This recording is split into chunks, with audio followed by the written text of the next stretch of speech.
నియమాల నీలకంఠయ్య. కోటిపల్లి అనే గ్రామంలో కోటప్ప శాస్త్రి అనే బ్రాహ్మణుడు ఉండేవాడు. ఆయన నిరతాన్న ప్రదాత అని పేరు సంపాదించాడు. ఈ కీర్తికి అంతటకు కారణం ఆయన భార్య కావమ్మగారే.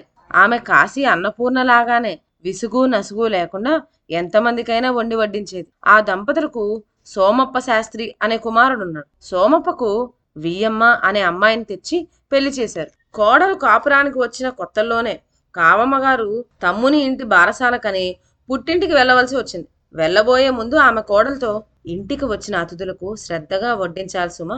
వడ్డన అయిన తర్వాత ఏం కావాల్సినా వాళ్ళే అడుగుతారని ఊరుకోకూడదు. వడ్డించిన పదార్థాల్లో ఏ పదార్థాన్ని వాళ్ళు ఇష్టంగా తింటున్నారో కనిపెట్టి ఆ పదార్థం 2-3 మాటలు తెచ్చి వడ్డించాలి. మొహమాటం వాళ్ళు వద్దంటారు.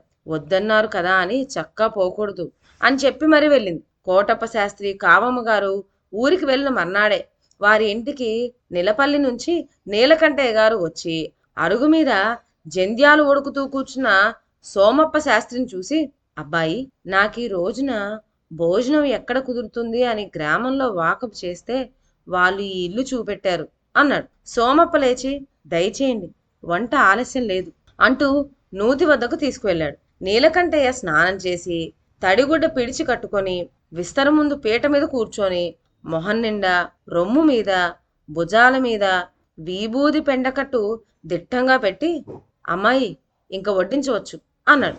ఆనాడు వియ్యమ్మ కందావచ్చలు వేసి కూర వండింది. లంక గుమ్మడికాయ, ఎర్రదుంపలు, వంకాయ, ములక్కాళ్ళు వేసి పులుసు కాచింది. కొబ్బరికాయ పచ్చడి చేసింది. వడ్డన పూర్తయి నెయ్యి అభీకరించాక నీలకంఠయ్య పరిశం పట్టి కూర కలుపుకున్నాడు. వియ్యమ్మ నెయ్యి వడ్డించి, అత్తగారు చెప్పిన ప్రకారం ఆయన ఏ ఏ పదార్థాలు ఇష్టంగా తింటున్నాడో జాగ్రత్తగా కనిపెడుతూ నిలబడింది. నీలకంఠయ్యకు 2 నియమాలున్నాయి. భోజనం చేస్తున్నంతసేపు మాట్లాడకపోవటం, రెండోది విస్తట్లో వడ్డించిన ఏ పదార్థము పారేయకుండా తినేయటం. ఈ 2 నియమాలు కూడా చాలా మంచివి. భోజనం చేసినంతసేపు మాట్లాడకుండా, మరో ధ్యాస లేకుండా తినటం ఆరోగ్యకరమని వైద్య శాస్త్రంలో చెప్పి ఉన్నారు. అలా కాక తిండి తింటూ ఉన్నంతసేపు వటవటమంటూ వాగుతుంటే పలక మారటం, ఎక్కీలు రావటం మొదలైన ప్రమాదాలు కలగవచ్చు. ఇంకా విస్తట్లో వేసినది పారేయకుండా తినటం అనేది కూడా మంచి నియమమే.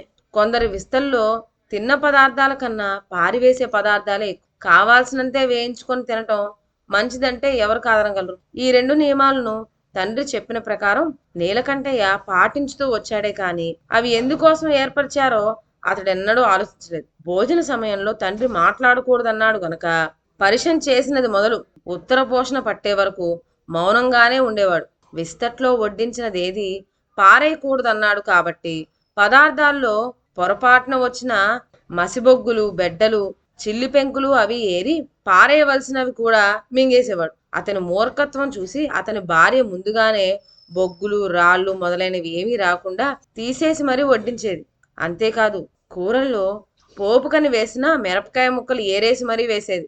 ములక్కాడల్లాంటివి పడితే గుంజు మాత్రం తిని పెచ్చులు పారేయక వాటిని కూడా మింగడం మొదలెట్టాడు గనక కాడలు ఆ ఫలంగా వేసేది కాదు.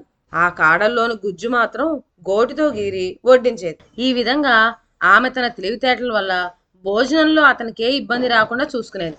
ఎల్లకాలం ఇంట్లో కూర్చుంటే కుదురుతుందా మగవాడికి? పొరుగురు పోవాల్సిన పని తగిలింది నీలకంఠయ్యకు. అందుకనే ఆయన కోటపల్లి వచ్చి సోమప్ప ఇంట భోజనానికి దిగుతా భోజనం మొదలు పెట్టక ముందే అతగాడు వియ్యమ్మతో, అమ్మాయి, నాకు ఇలాంటి నియమాలు ఉన్నాయి సుమా అని చెప్పేస్తే ఇబ్బంది లేకపోను.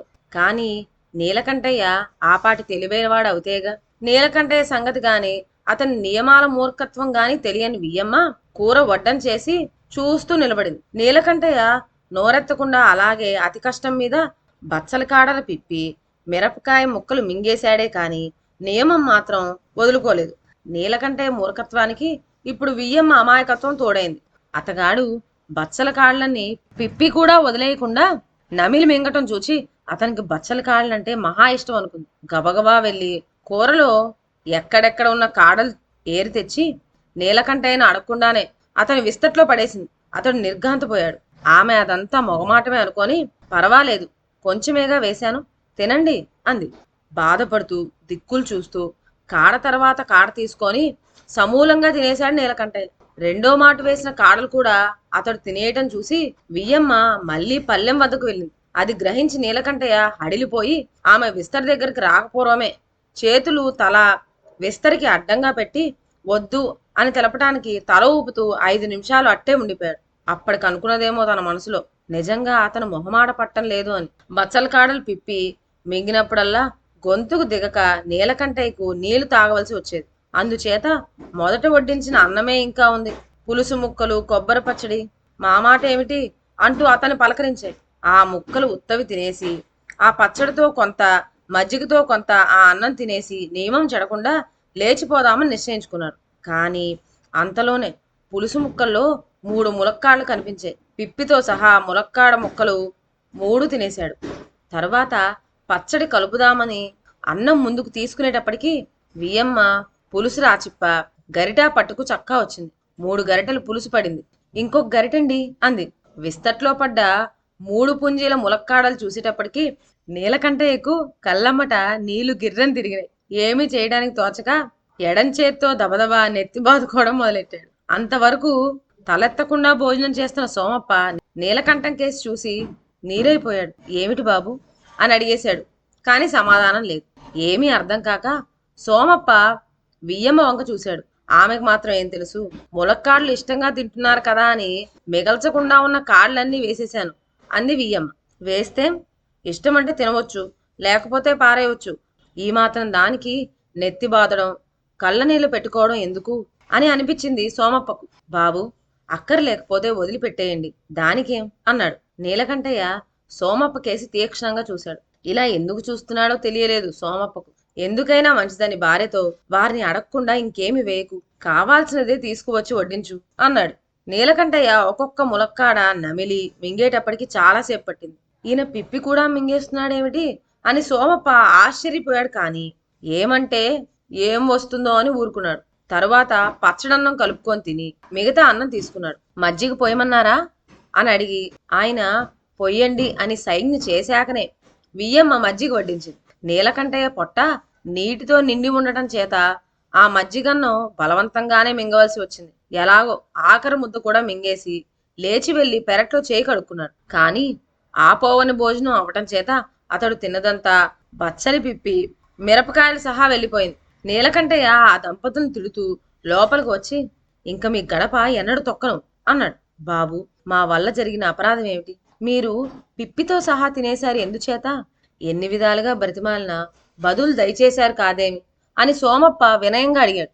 నీలకంఠయ్య అగ్గైపోయి, పిప్పి కదా అని బెదిరి, నియమం చెడగొట్టుకుంటానా? పిప్పి కాదు, పిడక వడ్డించినా సరే తినేస్తాను. నా నియమం ఏమనుకున్నావో? పైగా బ్రతిమాలిన సమాధానం చెప్పను కదా అని అంటున్నావా?